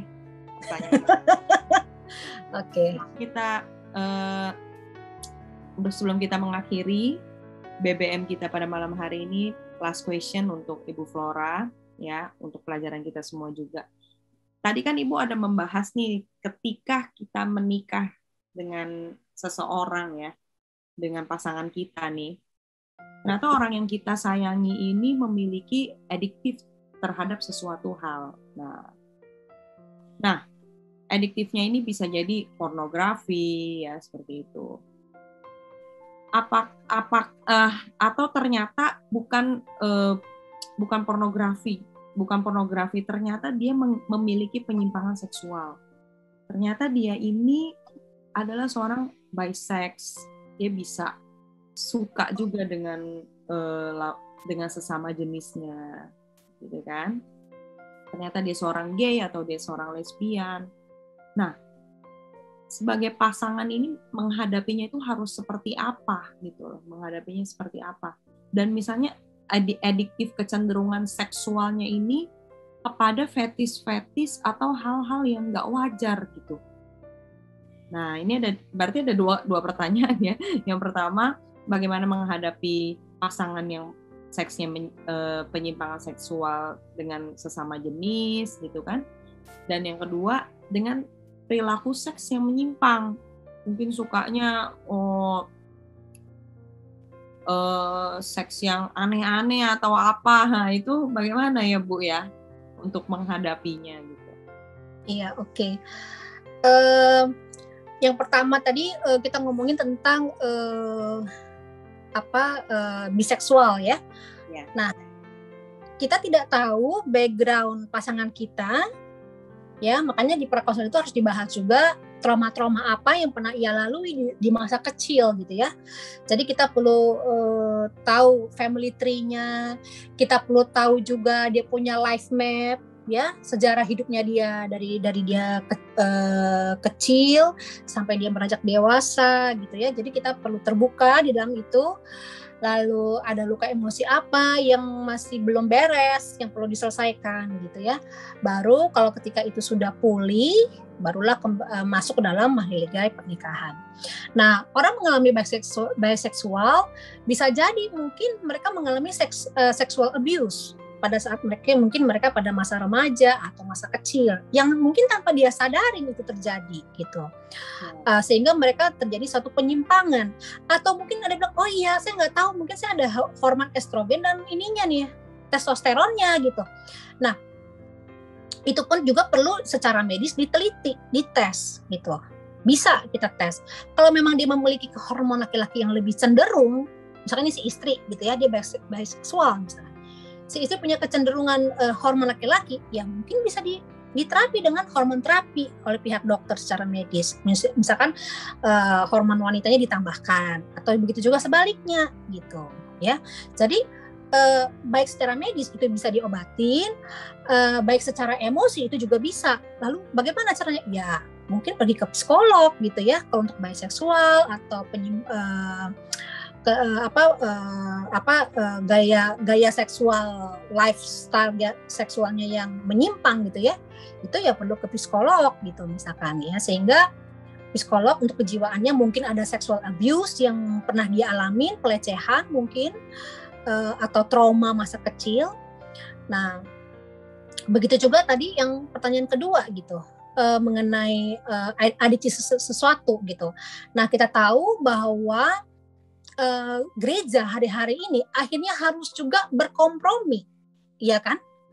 Misalkan bagaimana dengan oral sex gitu ya, onani dan sebagainya gitu ya. Kita tahu bahwa itu alat organ vital yang punya, kalau kita ngomongin secara medis ya, itu bisa ada bakteri di situ, ya kan? Yang sebenarnya juga tidak baik untuk pasangan kita, gitu.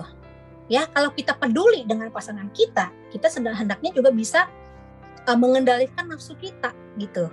Ya, nafsu birahi kita dengan cara yang wajar.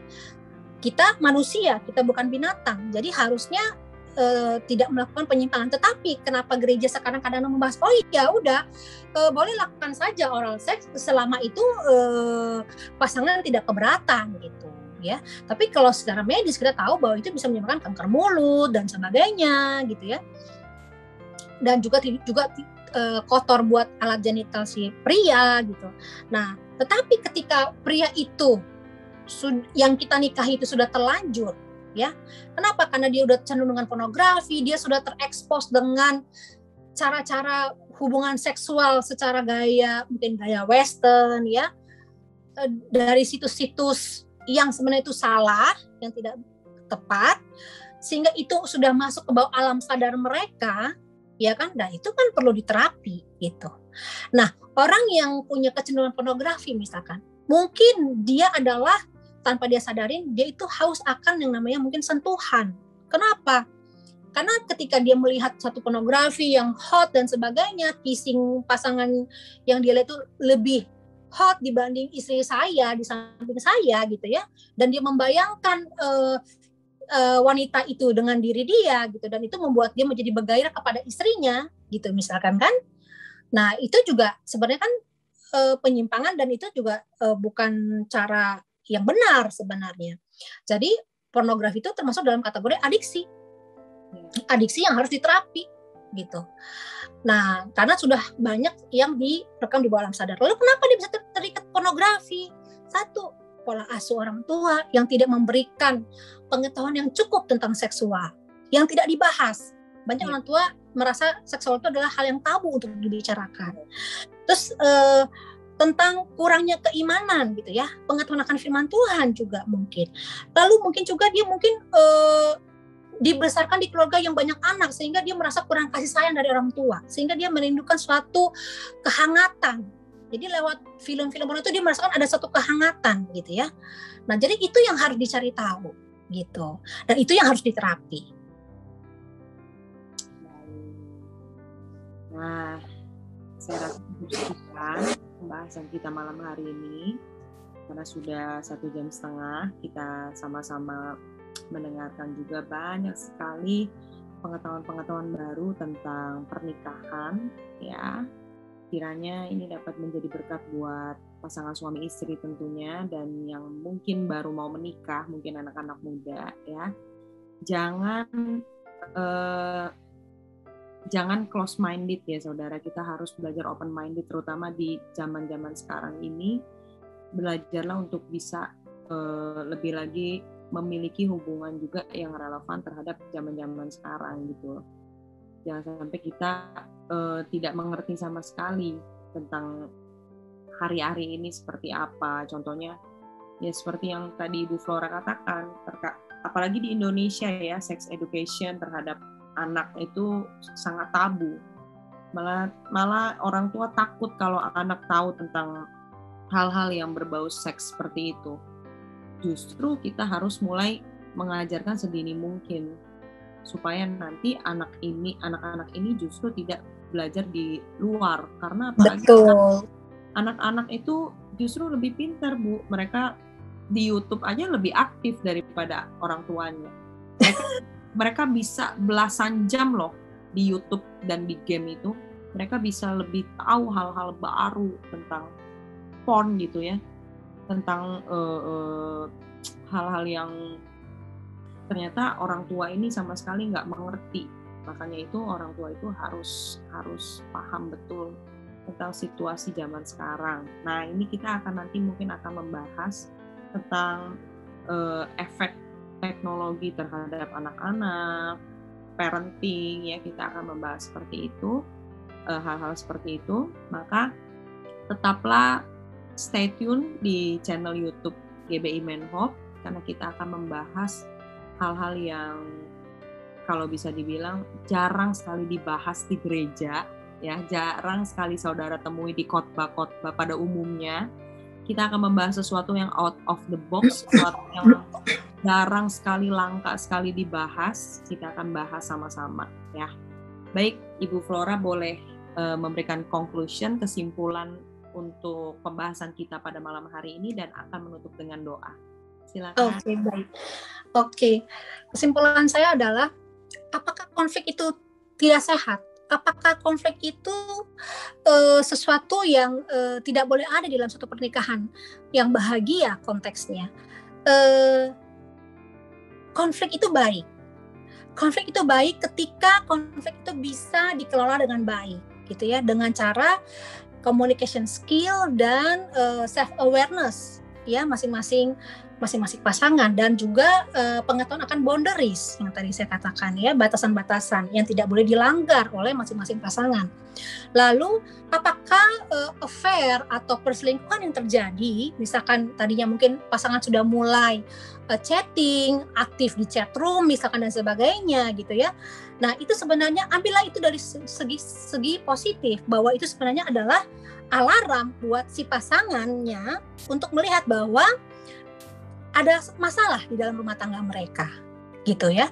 Bukan hanya langsung menghakimi atau langsung mengambil keputusan yang salah dan lalu langsung take over atau mungkin melarang dan sebagainya dan melanggar tadi yang batasan-batasan itu dengan maksud ingin ada rasa overprotective, pembenaran diri, pembelaan diri yang tanpa dia sadarin gitu ya.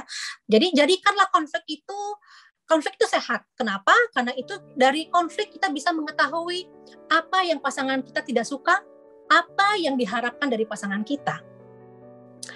Dari konflik kita juga bisa mengerti, ya kan, pikiran, perasaan, harapan dari pasangan kita sebenarnya lewat konflik. Ya, tanpa konflik jadi hubungan itu akan gini.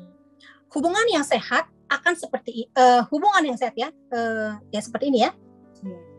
Ini seperti hubungan antara suami dan istri kan saling melengkapi ya, gitu ya. Nah, hubungan yang sehat adalah kadang mereka merasa dekat, ini ya. Kadang mereka merasa dekat, kadang mereka agak sedikit menjauh sedikit, gitu ya. Jadi itu yang hubungan yang sehat. Tapi kalau mereka dekat terus, berantem terus, ini akan jadi satu eskalasi ya, puncak dari keributan konflik dan itu akhirnya bisa terjadi bentrokan yang begitu tinggi ya, yang akhirnya bisa bubar. Tetapi ketika pasangan dan ini, jadi ada tipe pasangan yang bagaimana mereka menyelesaikan konflik itu ada yang ke dalam, ada yang keluar. Ketika itu mereka itu keluar, mereka akan melakukan seperti ini ya, gitu ya, dan mereka akan memuncak gitu. Tetapi kalau yang ke dalam disimpan, ditahan, dipendam, tidak mau dibicarakan gitu ya, tidak mau saling heart to heart bicara gitu, maka pasangan itu cenderung akan mengalami namanya kita bilang implode ya. Jadi mereka itu akan mulai menjauh, akhirnya menghilang juga. Gitu. Jadi hubungan yang baik ya adalah ketika pasangan bisa belajar berkomunikasi, tapi juga ada ruang buat pasangan mereka untuk juga saling berdekatan dan juga bukannya menjauh ya, tetapi memberikan ruang kebebasan, freedom juga kepada pasangan. Yaitu tadi boundaries, kebebasan yang bertanggung jawab, gitu ya. Jadi dan juga perselingkuhan yang ada itu jangan jadikan itu suatu hal yang bahwa kita salah menikah pasangan, saya salah memilih pasangan, ya lalu mulai menyesali diri, lalu mulai mengambil keputusan yang salah, tetapi lebih ambilkan itu sebagai satu alarm bahwa I have to do something, saya harus lakukan sesuatu, gitu lah. Berarti ada kontribusi dari saya. Kalau mungkin juga saya yang tidak bermasalah, atau mungkin pasangan kita yang bermasalah, hendaknya kita mencari bantuan, gitu. Atau perlu pembicaraan yang lebih intensif kepada pasangan kita. Jadi jangan jadikan affair itu menjadi satu topik masalah, tetapi belajar melihat dari angle yang berbeda di balik affair itu. Apa yang dicari oleh pasangan kita? Tadi yang saya sudah bahas, apakah dia mencari keinginan dia yang belum terpenuhi dari pasangannya, atau mungkin harapan dia, idealisme, sudut pandangan dia tentang pasangan hidup itu harus sempurna, yang dia harapkan pasangan itu bisa memenuhi segala kebutuhannya hanya dengan lewat satu orang, yang harusnya dia merasa ketika saya bilang saya merasa kesepian, padahal kalau rasa sepi itu bisa kamu dapatkan bukan dari pasanganmu saja, kamu juga bisa berteman dengan temanmu, kamu tidak akan merasa kesepian gitu. Jadi karena terlalu banyak tuntutan ya, dan akhirnya dia menuntut tanpa disadari oleh pasangan dan akhirnya tidak mau dikomunikasikan dengan baik. Jadi hubungan relasi sebenarnya adalah hubungan yang butuh hubungan relasi adalah hubungan yang butuh skill. It's an art. Tidak ada formulanya 1 + 1 sama dengan 2, tapi itu butuh skill di mana ada flexibility dari pihak kita, dari masing-masing pasangan, perlu flexibility, perlu pantang menyerah, ya, never give up, dan positive thinking, gitu ya, bahwa apapun yang dilakukan oleh pasangan, kelemahan apapun yang dilakukan oleh pasangan itu adalah titik celah di mana kamu bisa melengkapinya, gitu ya. Jangan lakukan sendiri, jangan selesaikan masalahmu sendiri. Kalau kamu butuh bantuan, carilah pihak ketiga yang bisa kamu percaya. Terima kasih. Baik, silakan boleh. Kita tutup dengan doa ya. Doa, Bu. Bapa di dalam surga, terima kasih ya Tuhan. Kami mengucap syukur atas waktu yang Kau berikan buat kami. Sekalipun kami tidak bisa bertatap muka ya Tuhan, tapi jarak tidak memisahkan kami. Tuhan berikan kami juga apapun yang kami sharingkan malam hari ini, kiranya itu berguna bagi para pendengar ya Tuhan, dan juga bisa membantu para pasangan-pasangan ketika mereka mengalami masalah ya Tuhan. Tuhan, begitu banyak ya Bapa masalah yang terjadi di tengah-tengah kami. Ajar kami Tuhan kerendahan hati ya Tuhan, roh kelemah lembutan ya Tuhan, roh kasih itu, pengorbanan itu, sehingga kami mau Tuhan, kami tidak menjadi individu yang sombong yang merasa diri kami benar, tetapi kami juga mau belajar, mau diajar ya Tuhan. Karena Tuhan mengasihi anak yang dikasihi. Tuhan menghajar anak yang dikasihinya. Sehingga kami juga sadar bahwa kami tidak sempurna. Kami butuh Roh Kudus-Mu. Kami butuh Engkau ya Tuhan untuk mengajarkan kami setiap saat juga. Dan berikan kami hikmat-Mu. Bagaimana kami bisa menghadapi masalah-masalah yang terjadi di tengah keluarga-keluarga kami. Terima kasih Tuhan. Terima kasih. Kami juga mau berdoa untuk teman-teman kami yang sedang mengalami sakit COVID ya Tuhan, dimanapun mereka berada. Biarlah Tuhan bencana ini Tuhan, kiranya Tuhan dapat hentikan ya Bapa. Kiranya orang-orang yang berduka pun ya Tuhan, biarlah Roh Kudus-Mu yang senantiasa memberikan berkat penghiburan ya Tuhan. Terima kasih, biarlah lewat kejadian ini juga kami banyak belajar ya Bapa, bahwa ada waktu di mana Tuhan ingin berkeluarga saling mengenal lebih dalam lagi, di mana figur ayah, figur ibu, figur istri dan figur suami bisa berperan seperti yang Tuhan mau Tuhan, sehingga kemuliaan Tuhan dinyatakan lewat setiap keluarga ya Bapa. Terima kasih Tuhan, terima kasih, kami mengucap syukur dan kami serahkan segala kemuliaan, hormat dan kuasa hanya ke dalam nama-Mu Tuhan kami Yesus Kristus. Haleluya. Amin. Amin. Baik, sekali lagi terima kasih untuk narasumber kita pada malam hari ini, Bu Flora. Sama-sama. Sangat memberkati dan sangat membuka wawasan-wawasan baru buat kita semua pastinya, Bapak Ibu dan pasangan suami istri pada malam hari ini. Mari Bapak Ibu Saudara, tetap kita mau di situasi yang mengkhawatirkan hari-hari ini, kita mau tetap lebih memperhatikan lagi unit terkecil dalam kehidupan kita, orang-orang terdekat kita, yaitu keluarga kita sendiri. Nah, kita mau terus belajar bagaimana caranya kita dapat memperlakukan mereka dengan baik, yang semakin hari, semakin supaya hubungan kita sesama dengan keluarga kita ini semakin berkenan di hadapan Tuhan hari-hari ini. Baik Bapak Ibu Saudara, dengan demikian topik pada malam hari ini selesai sampai hari ini, dan kita akan tunggu topik-topik menarik lainnya untuk kita bahas di BBM hari Selasa minggu depan. Terima kasih untuk malam hari ini, waktu dan setiap perhatian dari Bapak Ibu Saudara semua. Terima kasih dan God bless you all.